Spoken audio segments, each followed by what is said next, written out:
I'm Lindsay Littman. Here are your headlines from Central Texas. 81 more women have now joined the civil lawsuit against suspended Fort Hood OBGYN Major Blaine McGraw. The filing reveals for the first time the scope of the alleged abuse with former patients. 6 News reporter Juliana Jackson has more on the new filings, and we want to warn viewers some parts of this story might be disturbing.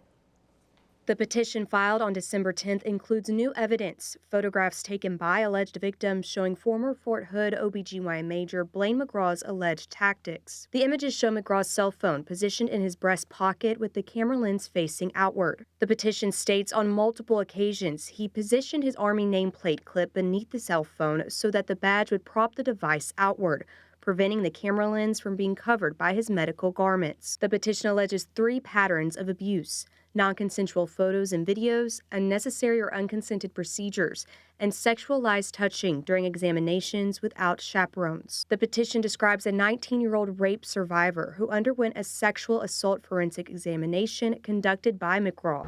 She goes into that examination room with Dr. McGraw alone, no chaperone. He puts her on the bench and starts the examination of her most sensitive areas, and he pulls out his cell phone. The petition states after reporting her rape to her chain of command, the soldier underwent a sexual assault forensic examination conducted by McGraw, again with no chaperone present. The petition alleges McGraw failed to document in her medical records that a rape kit had ever been performed.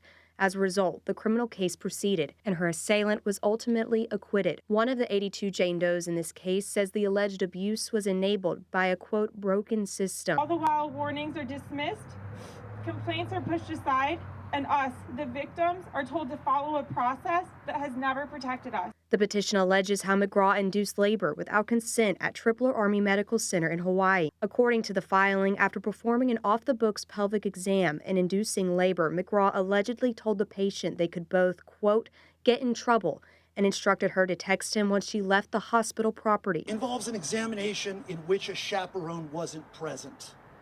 The Army needs to sit up and take recognition of this power disadvantage that they're putting lower enlisted soldiers in every time they enter an examination room. It has destroyed our ability to feel safe seeing medical providers on or off post because we don't know if we are walking into a clinic or a crime scene. My sense of safety, something that everyone deserves, was taken, and I'm not alone in this loss. The 82 plaintiffs in this case are seeking more than $82 million in damages. Army prosecutors filed 61 charges against McGraw on Tuesday, December 9th. McGraw is now in pretrial confinement at the Bell County Jail. Making more Central Texas news, it was an exciting night for the Lady Bears. Were you nervous stepping up to the free throw line for those 3 free throws? I was a little nervous just because, like, all the kids, they were screaming. I felt like they were depending on me. And so I was like, that's the most nervous I've ever been. It was Future Bears Day, and local schools got to bring students to the game for free. When Talia Scott got a chance at 3 free throws, the Bears were just 3 points away from having 67 points. You guessed it. That's when her team got that crowd of kids chanting 6-7, 6-7. You can hear their reaction after she nailed all the shots.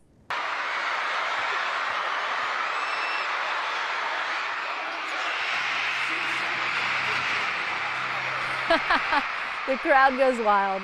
The Bears were able to power ahead and win that matchup 90-36 against the Hornets. And those are your headlines from Central Texas.